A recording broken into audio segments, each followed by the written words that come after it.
when you look at the consumers that are growing in terms of their disposable income, many of them look like our members. Mm-hmm. And in order to attract that market share, having more dealers in your network that actually reflect America Yes. is really a competitive advantage.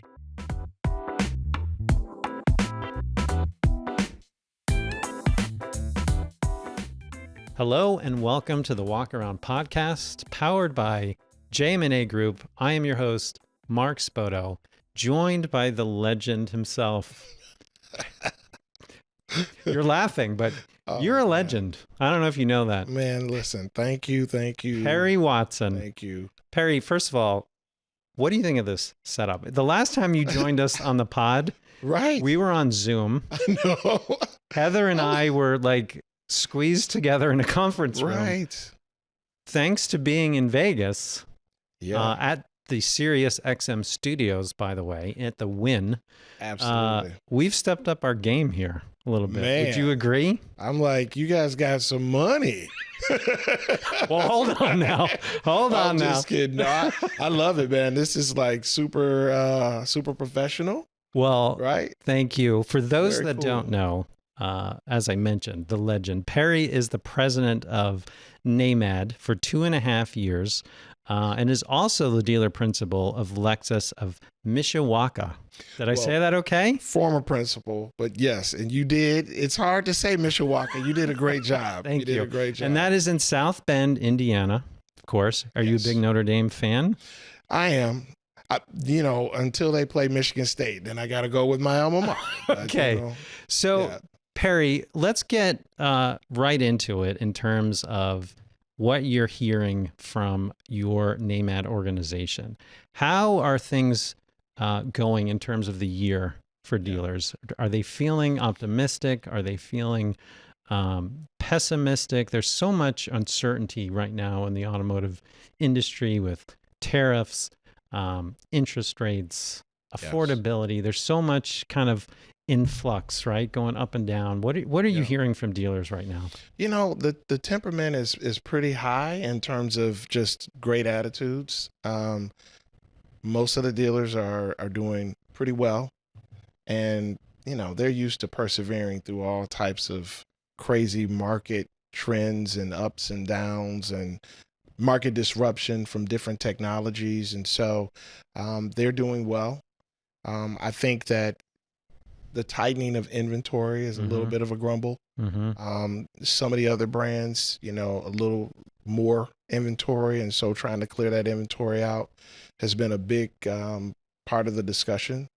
But for the most part, they're selling cars, they're satisfying customers, great relationships with the OEMs.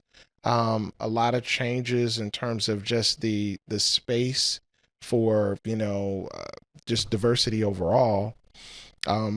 But I'm happy to say that with the majority of the OEMs, it's been a great dialogue, a lot of courageous conversations, if you will.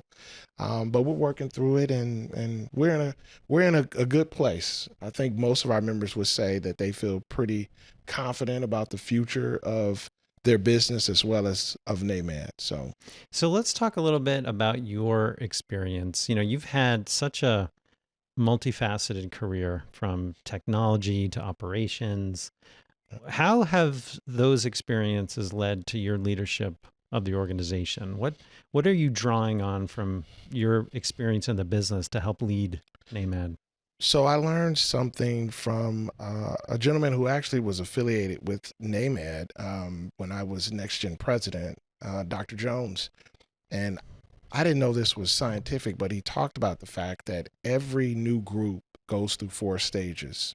There's forming, there's storming, there's norming, and then there's performing. I love that. Well, I didn't know it was like a whole scientific process.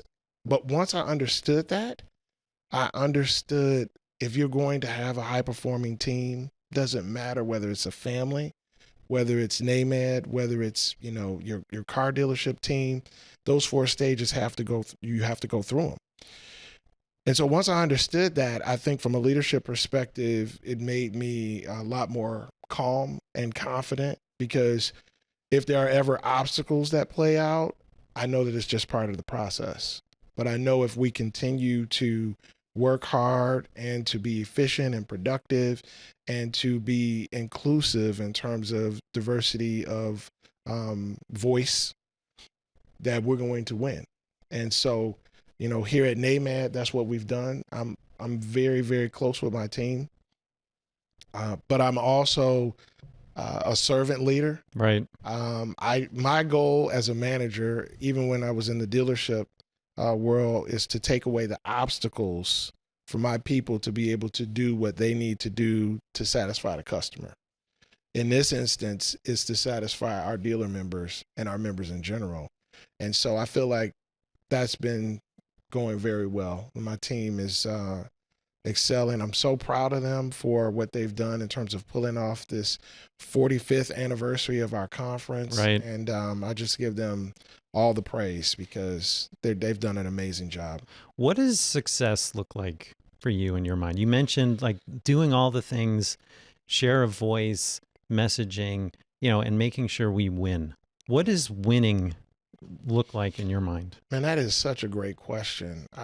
Number one, I think that we've talked about, we've educated, and I think the OEMs in particular get it that there is a serious business case for diversity. Right. When you look at the consumers that are growing in terms of their disposable income, many of them look like our members. Mm-hmm. And in order to attract that market share, having more dealers in your network that actually reflect America, yes, is really a competitive advantage. And what's amazing is the OEMs that are doing that, their numbers are showing it. And that's a beautiful thing. What you're touching on is so aligned with what we were talking with Mark Bland, right? Oh, yeah. And he was making a very relevant point in terms of the best thing a dealer can do is connect with their community. So how are you seeing dealers bring that to life? What are some best practices that are working well that other dealers can start to adopt in their practices?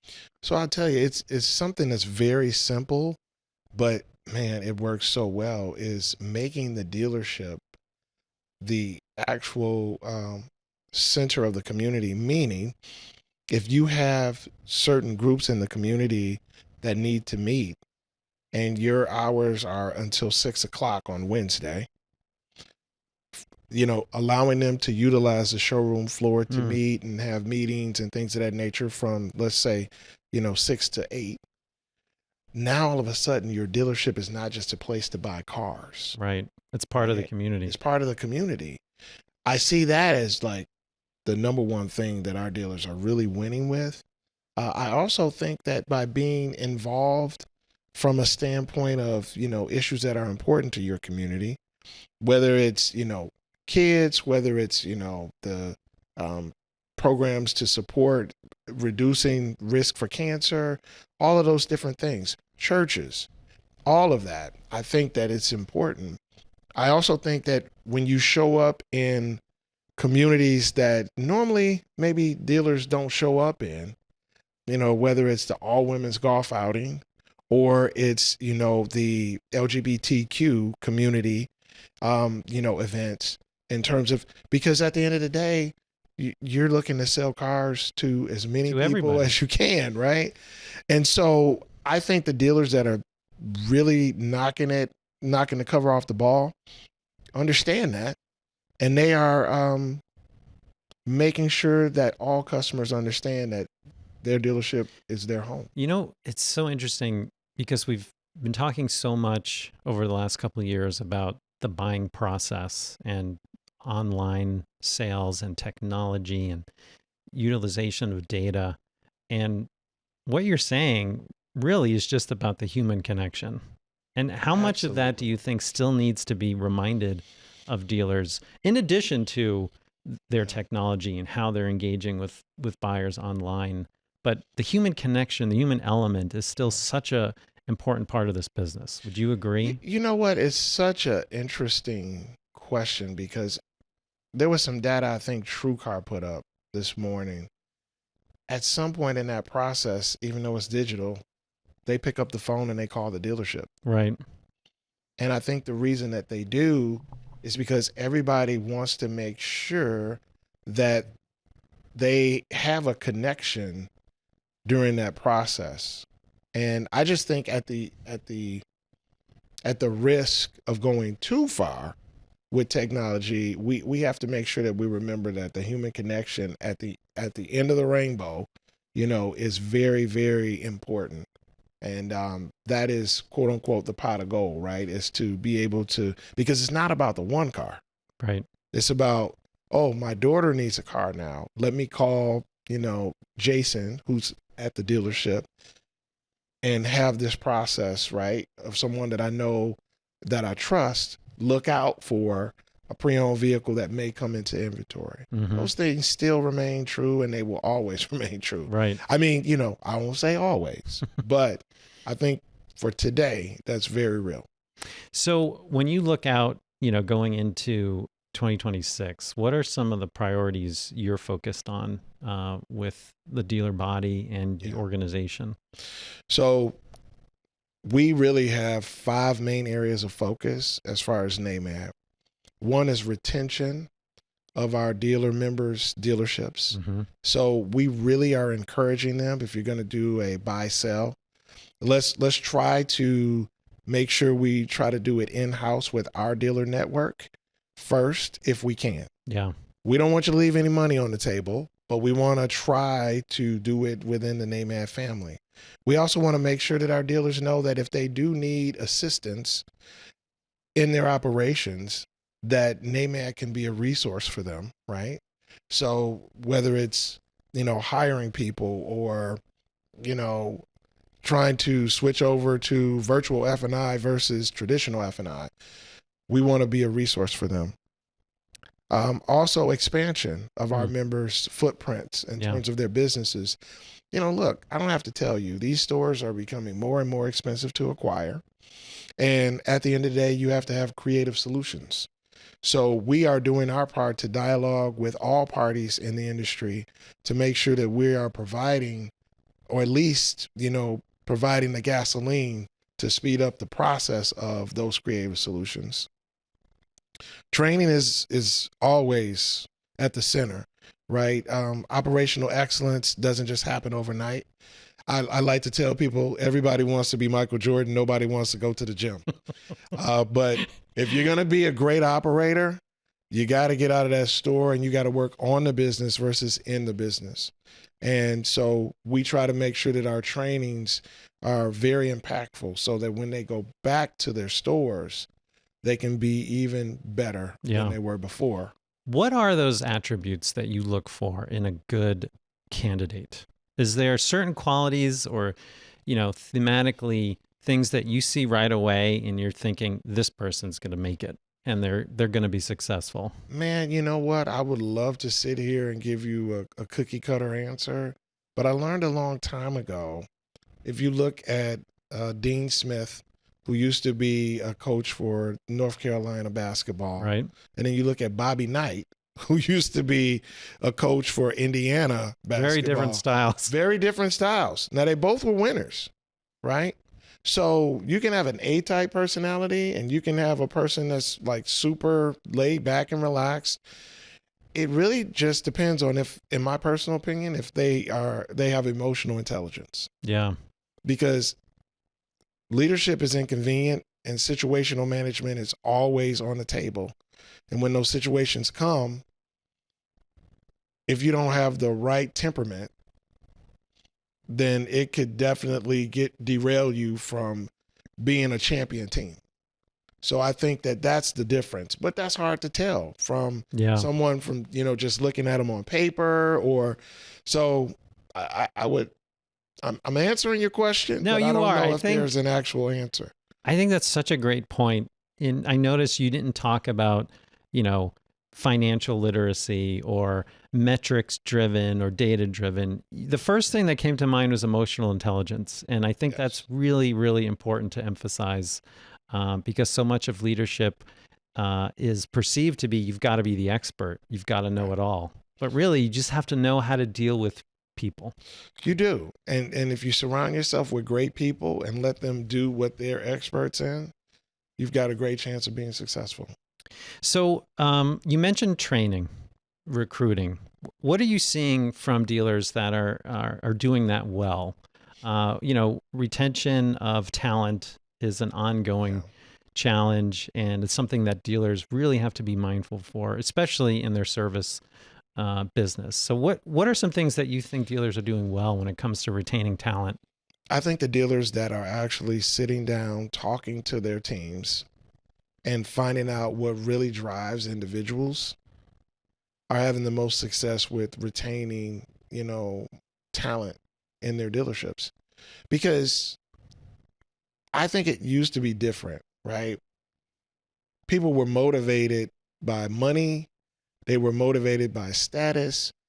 I don't know that that's as much of the equation today as it was, years Yeah, I ago. mean that alone is not what is filling everyone's cup, right? Absolutely. They So I want to think you feel have to know that, they want to feel a part of something. They want They to want feel to feel, included. yes, they want to feel a part of a team. They want to make sure that there's work family balance. They want to make sure that they have all the resources that they need to be successful. So I think if the dealers that are understanding that, you see more longevity in their staff. And I think you're going to see that more and more as time goes on because, money is not everything to everyone. So, What do you think about some operational practices that are working really well? Are you hearing things that dealers are trying that it's a game changer, or maybe they've acquired a new store and they've really tried to implement a certain operational practice that is yeah. seemingly to work well for them? Are you hearing anything? I think that probably the one thing that stands out is making sure that inventory is turned efficiently Hmm. and also in a manner that that car is sold at the time that you take it in, whether it's new or pre-owned. So having a plan, Yeah. right? Understanding the market for that vehicle, understanding the right pricing to have a quick turn time or velocity. That's the key. Because when the inventory turns, everything else works. Right. Service, parts, all of it. And I think those are the dealers that will survive no matter what. So And do you think at that point, that's where you're really driving customer retention? Where do you see that moving or playing out differently? So I think customer retention is a little bit of a different animal. I think that people are so desperate for a good customer process. Yeah. If they go through your process and they feel that you're fair, you're transparent, you're empathetic, you're knowledgeable, they'll come back. They will come back and they will refer friends.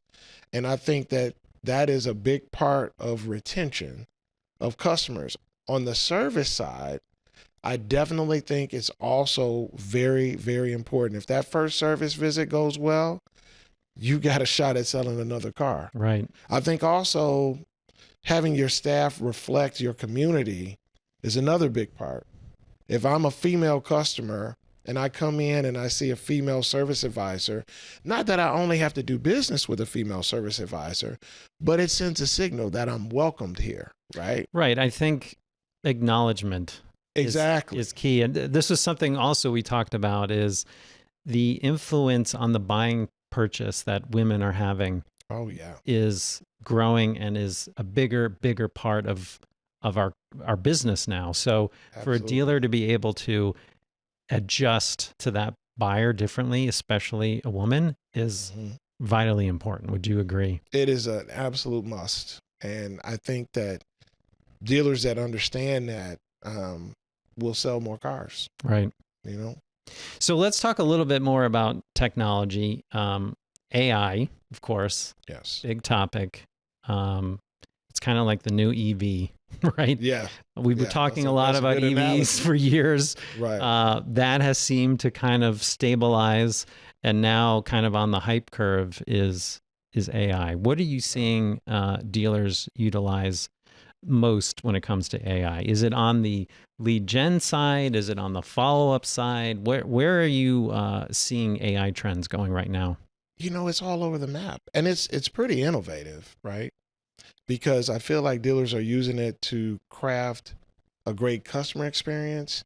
They're using it to manage inventory properly. They're utilizing it to communicate with their staff. I mean, they're using it in HR, from an HR perspective. But I also think that, they're smart enough to make sure that the human element is still involved, because it's one thing to have AI answer a customer. It's another thing for that customer to know that there's a human being on the other end of that communication. Right. Again, the So human connection. exactly. So I think that's the balance that dealers are trying to find. And but I do think that there's some pretty innovative ways that AI is interacting with our members and with dealers in general. Right. I think the smart dealers are looking at it this is not a replacement Exactly. of process or people. It's a way to make their experience more efficient. Yeah. Yeah. Absolutely. So, Perry, we are in Vegas. And when you're in Vegas, you may like to gamble. I don't know if you personally do. Listen, I work too hard for my money. I haven't learned that lesson quite yet. I go I'll in. watch you. How about that? So since we're in Vegas, we thought we would do a little segment that we're calling Bet It or Forget It. All right. Okay. Let's go. So this will be a little bit of rapid fire. All right. Want you to give us your opinion if you're betting on it or you're forgetting it. And let's see how it goes. Okay. Okay. Are you ready? I'm up for it. Let's go. All right. This is one that we sort of have talked about, and it's been a topic on many, many discussions, but online vehicle purchases will be the absolute norm by 2030. Bet it or forget it. I'm definitely betting it. Okay. Yeah. So tell us why you're more optimistic on online purchase. I just think it's a part of the process. And I think that COVID accelerated us probably 5 years, into the process of being more comfortable with digital retailing. And I think that has a lot to do with it. And I also think that we do so many other things online that it's just becoming part and parcel to any type of purchase that we do. So, do you think dealers are getting it now? Or do you think Yes. they're figuring it out? Yes, I think they are. I think COVID again forced them to figure it out. I think there's different levels, but I definitely think that the dealers are more comfortable, and I think the customers are more comfortable also. Okay, so here's a good one. Okay. More OEMs will move toward a direct to consumer sale in the US. Bet it or forget it. I'm going to go a big forget Forget it. Okay. That's what I had to figure. I figured you'd say that, but tell us why. What are you seeing in the OEM dealer relationship today? Let me give you a scenario. You're on vacation with your family. Car breaks down. Ghostbusters, man. Who you going to call? You're going to call your local dealer. Right. Right? And at the end of it, I think you realize that having that dealer network is reassurance, not just to the customer, but to the OEM, that the end customer, is being taken care of. Yeah. And I don't see that ever going away. I mean, I'll never say never. Right. But I definitely think that, there's a place for direct to consumer. But service is the big part of that process that I think when customers who buy direct to consumer, they will even tell you that part has probably been a little bit of a challenge. From where you sit, are you seeing the OEM dealer relationships improving, or do you think there's more work to do? And obviously that is a broad statement. Some do it better than others, but in general, where do you think we stand just kind of with the relationship between OEMs and the dealer body? I'm going to give it a B+. Okay. I think we're in a good place. I think even some of the OEMs that had some struggles over the last 12 months have found the right people to help lead. And I think that even those OEMs now they've seen the tariffs, they know what the tariffs are going to do, they have a sense of what the norm will be. And so I definitely think that we're in a good place. I think we're over the peak of the hill, and we're, on the downslope in terms of the pressure of the situation. So So you're optimistic. I'm optimistic. Great. Absolutely. Okay, so we talked a little bit about consolidation and the opportunity to acquire a store. Yeah. Curious what you think on this one. Dealer groups with 20 or more rooftops will dominate the market by 2030. Bet it or forget it. Man, so I'm gonna go forget it. Okay. But only because I saw a statistic a while ago, and I can't remember it, but it was much lower than what I thought in terms of the composition of large dealer groups in our industry, especially over 20 dealerships. Mm-hmm. Do I think they will continue to grow? I definitely believe that. But I there's think still a place for the mid-size, small, absolutely, yeah. absolutely. I think that, um, dealers will have to scale in order to take advantage of economies of scale as it pertains to operational cost. Mm-hmm. So I think if you're a single point dealer in whatever brand, I think that acquiring another dealership or two, it gives you the opportunity to centralize maybe your accounting office or whatever have you, right? So you can reduce some of that operating cost and truly compete in the marketplace and have more dollars fall to the bottom line. So I think that stuff will happen. But yeah, in terms of, the dealer groups taking over the world that have 20 or more dealerships, I don't think they'll take over the entire marketplace. Okay. I guess that's what I'll say. Okay. Yeah. Last one. The best new dealer hires will come from outside the auto industry. Bet it or forget it.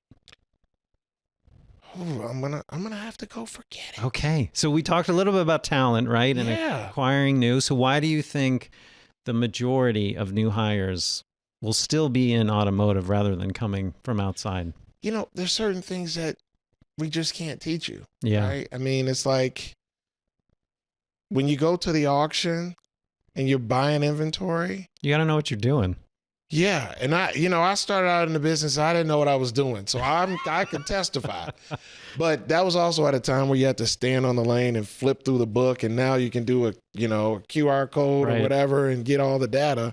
But I think expertise will always be in fashion, and I think car people will always be in demand as it pertains to our business. So what's your advice for those that are looking to get into the auto industry and then grow within that industry? Yeah.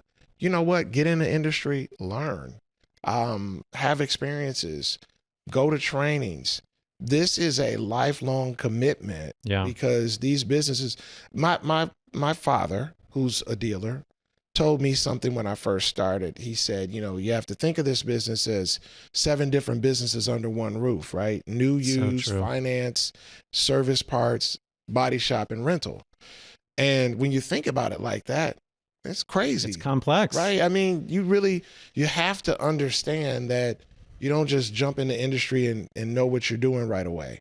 You have to continue to be educated, because all of those 7 different businesses, the market changes, the market gets disrupted, the customer needs change. And so it's not that you can't come from the outside and be successful, but you really have to be a dedicated student of the game in order to truly excel. That's great advice. Absolutely. Perry, one last thing. This is not a bet it or forget it, but sort of. Okay. I'm giving you $1 million poker chip.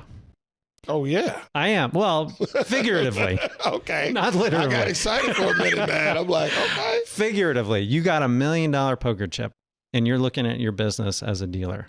Where are you investing that poker chip? Oh, man. You know what? I would have to say I would really take that money and focus on the customer experience. Mm-hmm. digital footprint, making sure that I was providing the opportunity to really get up to date and futuristic in my service department, facility, just making sure that I was providing the best customer experience, because I'm assuming, right, that I have the best staff, the best team. Right. If I can really invest in that portion of it, I think we'll be all right. And I think that goes back to the overarching theme of what you've been telling us today, which is the human element in this business is not going away anytime soon. And to improve on that customer experience, make things easier, make things more efficient, then you're going to win. Absolutely. 100%. Well, Perry, I'm going to try my best not to lose my money this week. I know you won't. I will not. But I can't thank you enough for joining us, taking time out of your busy schedule. Best of luck to you. If people want to know more about NAMAD, where should they go? What should they do? You can go to namad.org, and that will give you all the information you need about NAMAD. And that's NAMAD.org. Right. And that's where you can find everything happening with your organization and all the great activities that you've got available. Absolutely. Absolutely. Perry, again, can't thank you enough. Appreciate your time. Thank you so much. Appreciate it. Love being here. We really appreciate you joining us today on The Walk Around, and we hope you enjoyed the episode. Please be sure to like, share, subscribe, and follow us. We look forward to seeing you next time on The Walk Around.